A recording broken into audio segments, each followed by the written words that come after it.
This meeting, as I had said at the beginning, was meant to brief us and update us on two things. One, the food security situation in our country.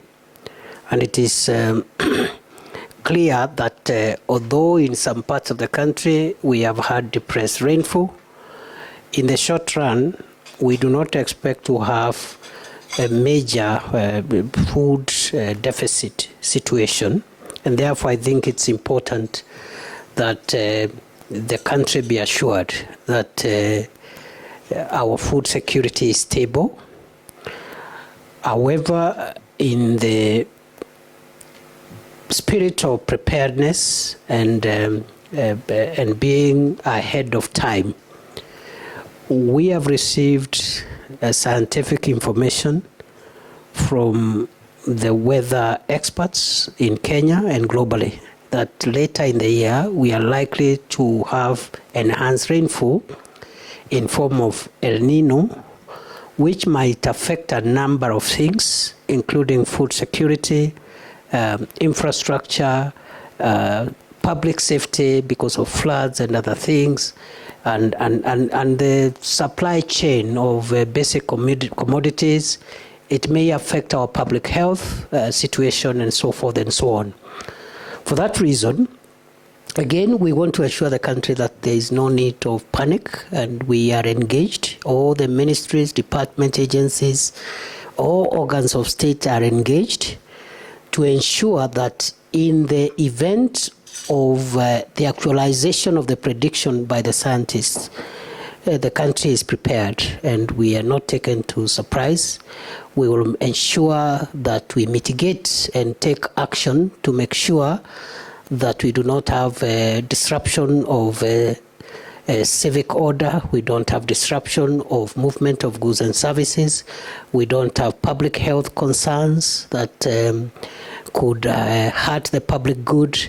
And we'll also take preventive action in the traditional areas which are prone to mudslides and landslides and flooding. We'll take preventive measures, and should this happen, we'll take active measures to make sure that we mitigate on loss of human life and public safety concerns and other disruptions that are associated with the El Nino rains. So at the moment, there is no cause of alarm.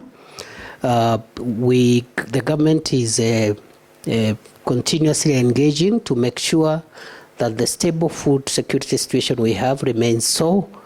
And number two, in the event, as the scientists tell us, of an El Nino, we take proactive measures to make sure that there are no disruptions. Once more, say, in the spirit of a coordinated approach, we are going to partner at this early stage with county governments, as required by the new law, to make sure that there is a seamless preparation phase for any eventuality between the national government and the county governments, so that we get prepared. The ministry responsible for infrastructure is already working on certain interventions, especially within Nairobi, to make sure that we mitigate the excessive implications or impacts on drainage, and also certain infrastructural projects, which are some of them are complete, will help us mitigate against any eventualities. And also the traditional areas that have been affected, as I've said in the past, we are organizing to make sure that in case of anything, we are more than ready. The new law also anticipates the country to look at disaster preparedness as an important national security and national interest position, and that's what we are doing. And we are looking at this, with that level of seriousness, and we will work to ensure that, unlike in the past, we will be much more organized, because the new law gives us the framework to coordinate faster, better, and more efficiently.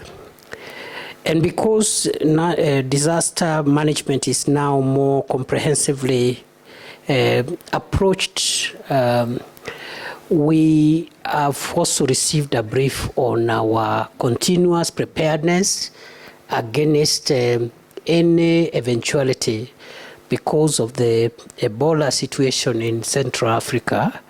And our country has been actively prepared for the longest time.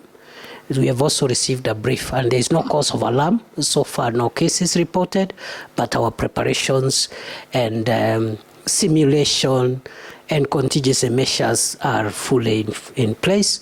And any other matter that falls within the new law on disasters will always find its way into this kind of coordinated approach. Thank you very much.